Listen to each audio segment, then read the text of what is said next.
Hello बच्चों, स्वागत है आप सबका सनराइज क्लासेस के फ्री एजुकेशन में। मैं सूरज कुमार आपका स्वागत करता हूं। ये 12.1 का क्वेश्चन नंबर 3 है। आइए देखते हैं इसको कैसे सॉल्व करना है। बच्चों, इस चैप्टर का क्वेश्चन नंबर 1 एंड 2 चैनल पे अपलोडेड है, आप जाके प्लेलिस्ट में चेक कर सकते हैं। अगर वो वीडियो आपने देखा है तो आपको पता होगा कि जब भी कोई दो चीज़ें रहती हैं तो हम उसमें से क्या कॉमन निकालते हैं, और अगर 3 चीज़ें रहती हैं तो उसको फैक्टर को तोड़ के हम किस तरह से कॉमन निकालते हैं। ठीक है बच्चों, आइए देखते हैं इसको कैसे सॉल्व करना है। तो अगर आप इसको ध्यान से देखेंगे तो यहाँ पे 4 चीज़ें आपस में प्लस में है, ठीक है। लेकिन अगर आप इसको चारों को ध्यान से देखोगे तो इसमें कुछ भी चीज़ें कॉमन नहीं है। देखिए यहाँ इन तीनों तक x कॉमन है, बट यहाँ नहीं है, ठीक है। इन दोनों में 8 कॉमन है, आगे नहीं है। इन दोनों में फिर और कुछ कॉमन चारों में नहीं मिलेगा। तो इस केस में हम क्या करेंगे बच्चों, इस केस में हम ये करेंगे कि हम इन दोनों को पेयर्स में कॉमन करेंगे। पेयर्स में कॉमन करने का क्या मतलब है, पहले इसको मैं फैक्टर में तोड़ देता हूँ। ये क्या है बच्चों, x इंटू एक्स। नेक्स्ट ये क्या है, x इंटू वाई। ये क्या है, 8 इंटू एक्स। ये क्या है बच्चों, 8 इंटू वाई, ठीक है। अब देखिए आप, इन दोनों में क्या कॉमन है, इन दोनों में x कॉमन है। x को अगर हम बाहर रखेंगे, ब्रैकेट के अंदर क्या रहेगा बच्चों, x प्लस वाई, ठीक है। यहाँ से भी x गया, यहाँ से भी x गया, ये बाहर बचा x एंड y, ठीक है। सिमिलरली आप इसको आगे देखिए, अगर इन दोनों में कॉमन करेंगे 8 आएगा, और ये x प्लस वाई, ठीक है बच्चों। यहाँ से भी 8 कॉमन, यहाँ से भी 8 कॉमन, ठीक है। अब ये हो गया। अब आप इसको ध्यान से देखिए, यहाँ तक के मल्टीप्लाई में है, यहाँ तक के मल्टीप्लाई में है। ये इस प्लस से, ये a है और ये b है, मान लीजिए a प्लस बी है, ठीक है। तो इन साराओं में कॉमन क्या है, अगर आप इसको ध्यान से देखोगे तो x प्लस वाई जो है वो कॉमन है, ठीक है। कंफ्यूज होने की जरूरत नहीं बच्चों, मैं आपको समझाता हूँ।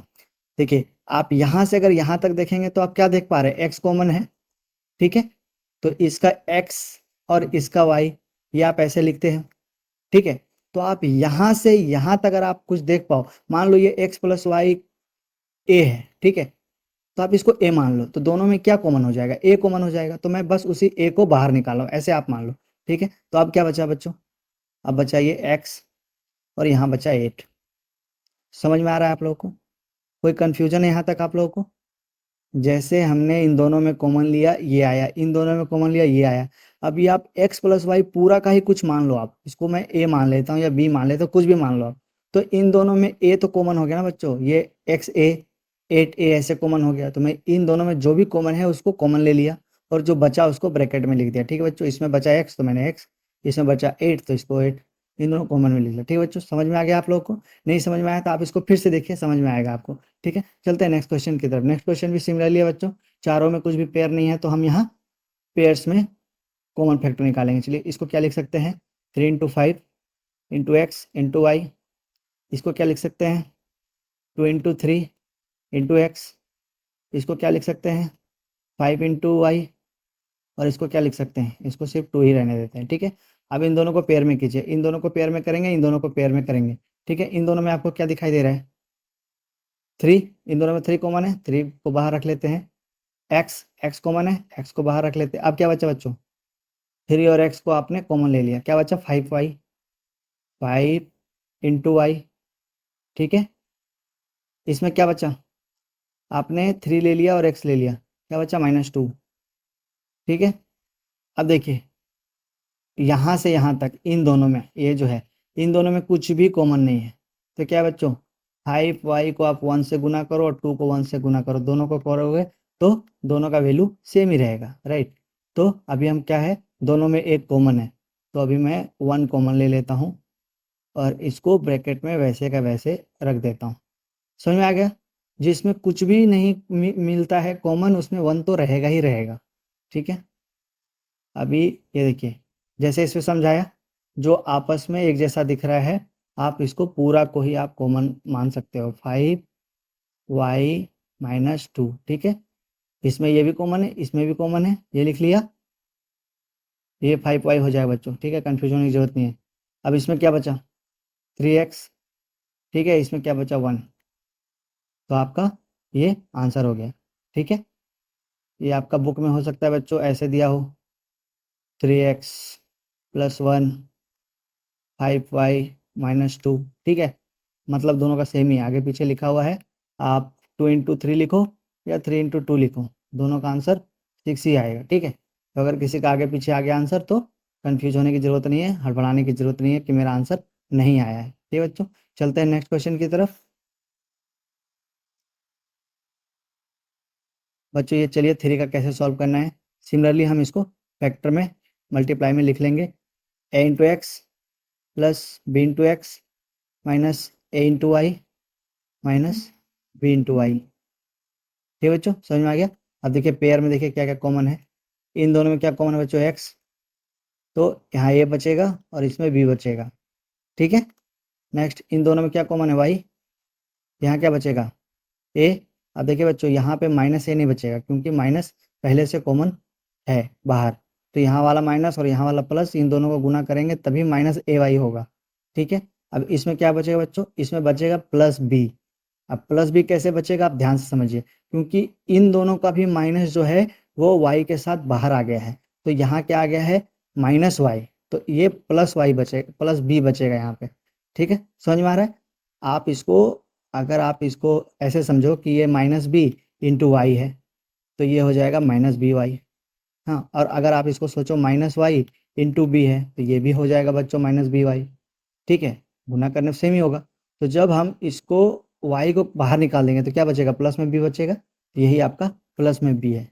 ठीक है, अब देखिए इसमें और इसमें, यहाँ और यहाँ में a प्लस बी कॉमन है बच्चों, तो a प्लस बी को हम कॉमन ले लेंगे। ठीक है, नेक्स्ट इसमें क्या बच गया x, इसमें क्या बच गया माइनस y। ठीक है, ये आपका आंसर हो गया। ठीक है बच्चों, समझ में आ रहा है। चलिए नेक्स्ट में देखते हैं, इसको करते हैं बच्चों। 3 × 5 यही होगा, p×q प्लस 3 × 5 हो गया इसका, प्लस, अच्छा इसमें आप एक चीज़ को समझिए बच्चों, मैं एक चीज़ आपको बताना भूल रहा हूँ। मैं इसको तो फैक्टर तोड़ दूंगा लेकिन बाद में ये आपको समझाना सही नहीं होगा, अभी समझा देता हूँ। देखिए बच्चों, हम पेयर पेयर में इससे कुछ ना कुछ निकाल रहे हैं। अब आप इसमें देखिए, इसमें तो 5 कॉमन है या 15 भी कॉमन है। ठीक है, बट इन दोनों में क्या कॉमन है, इसको तोड़ेंगे तो ये 3 × 3 आएगा, और इसको तोड़ूंगा तो मैं 5 × 5 आएगा। ठीक है, इसमें क्यू है, इसमें पी है, मतलब इन दोनों में कुछ भी कॉमन नहीं है। तो इस केस में क्या करेंगे बच्चों, यहाँ तो कॉमन मिल जाएगा, इस पेयर में कुछ भी कॉमन नहीं मिलेगा, तो हम क्या करेंगे, तो बच्चों हम ये कर सकते हैं, इन चीज़ों को हम रीअरेंज कर सकते हैं। Like a plus B plus C को हम अपने हिसाब से a plus C plus B जैसे भी रखना चाहे रख सकते हैं, क्योंकि जो भी होता है वो आंसर सेम ही आता है कैलकुलेट होने के बाद। ठीक है, तो अभी हम क्या करेंगे, अभी हम इसको अरेंज कर लेंगे। कैसे अरेंज करेंगे बच्चों, ये 15 PQ हो गया, उसके बाद मैं ये 25 को रख लूँगा। ठीक है, इसलिए मैंने रखा है क्योंकि इन दिनों में 3 मुझे कॉमन दिखाई दे रहा है। ठीक है, चलिए ये मैं सिर्फ रीअरेंज कर लिया हूँ। अब इसको आप तोड़ दीजिए, 3 × 5 into P into Q plus 5 × 5 into P.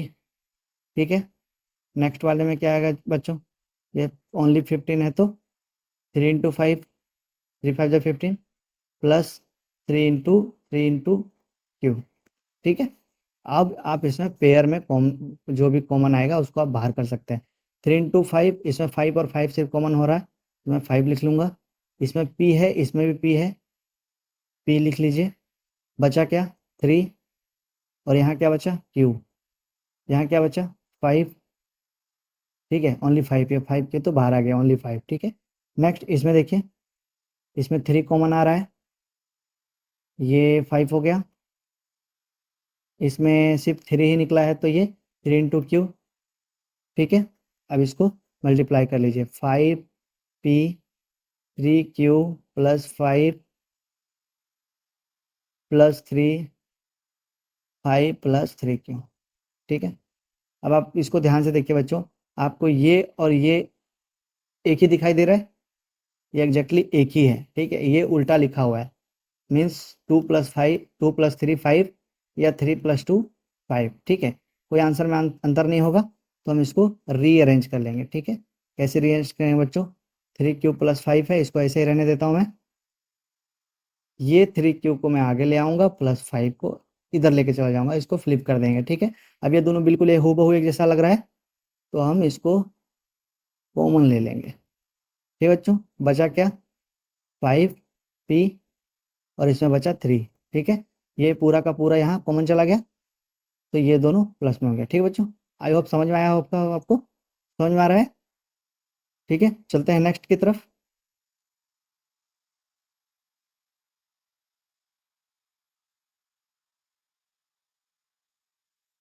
चलिए बच्चों, इसमें देख लेते हैं, इसमें हम क्या कर सकते हैं। इसमें आप ध्यान से देखिए, इन दोनों में कुछ भी कॉमन नहीं है और इन दोनों में x कॉमन है, तो इन दोनों में तो कुछ कॉमन है नहीं। तो जैसे क्वेश्चन नंबर 4 में किया था, हम रीअरेंज कर सकते हैं। ठीक है, आपको बताया था a प्लस बी प्लस सी लिखो या c प्लस बी प्लस ए लिखो, कुछ भी लिखो, आप इसको इधर उधर रीअरेंज कर सकते हो। चलिए करते हैं। देखिए, आप एक काम करो, ये जो है z, ये तो ऐसे स्टार्ट ही होगा, ये मैं इसको यहाँ लेके आ जाता हूँ x y z। अब मैं इसको इधर क्यों लाया, इसलिए क्योंकि ये जो 7 7 है, अगर इन दोनों को मैं बाद में लिखूंगा तो इन दोनों में पेयर बनेगा। कैसे पेयर बनेगा बच्चों, देखिए 7 प्लस 7xy, ठीक है। अब इन दोनों में पेयर बना सकता हूँ, 7 कॉमन जैसा दिख रहा है, इसमें भी मुझे z कॉमन जैसा दिख रहा है, ठीक है। अब ये तो बहुत आसान सा है, फैक्टर तोड़ के लिखने की जरूरत नहीं है। अब तो ये बच्चों का खेल हो गया है, आप लोगों का खेल है। इन दोनों में z कॉमन दिखा, बाहर निकाल दिया, यहाँ बचा 1, ठीक है। 1 बचेगा बच्चों, 0 तो नहीं हो जाएगा, क्योंकि z equals to z into 1, बात तो बराबर है। तो z जब हम बाहर निकालेंगे तो यहाँ कुछ तो रखना पड़ेगा ना आपको, तो इसलिए 1, ठीक है। अब यहाँ पे देखिए एक्स वाई, z बाहर चला गया था, यहाँ क्या बच्चों -7, ठीक है। अब देखिए, हाँ -7 हो गया, -7 हो गया तो यहाँ 1 बचेगा, ठीक है। अब यहाँ पे जो -7 गया, समझिए बच्चों, अगर ये माइनस इसमें से कॉमन आ गया, ठीक है, तो आप इसको ऐसे लिखेंगे -7 इंटू -xy, तभी तो ये होगा बच्चों +7xy। समझ रहे हैं आप लोग, मीन्स क्या हुआ कि अगर -7 इसका बाहर आ चला गया तो मुझे -xy लिखना पड़ेगा। समझ रहे हो आप बच्चों, जब भी मल्टीप्लाई होता है तो साइन भी मल्टीप्लाई होता है, तो माइनस माइनस प्लस हो जाता है।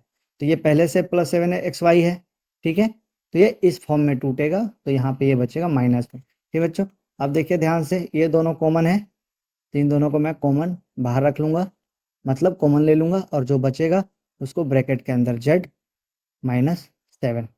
ठीक है बच्चों, आसान है, बहुत आसान है। अब बुक में इसके बगल में ये हो या इसके बगल में ये हो, ये आंसर हो या फिर ये आंसर हो, ठीक है, दोनों ही आंसर सही है, आपको हड़बड़ाने की जरूरत नहीं है। ठीक है, बता रखा है 2 into 3 equal to 6, 3 into 2 equal to 6, ठीक है। तो आपको ऐसे आंसर देख के परेशान होने की जरूरत नहीं है आपको। आई होप आपको ये वीडियो समझ में आया होगा, समझ में आया तो प्लीज़ वीडियो को लाइक कर दीजिए, चैनल को सब्सक्राइब कीजिए और ज़्यादा से ज़्यादा अपने दोस्तों के साथ शेयर कीजिए। ठीक है बच्चों, इससे पहले 1 और 2 चैनल पर अपलोडेड है, आप जाके प्ले लिस्ट पर चेकआउट कर सकते हैं। Thank you, have a nice day.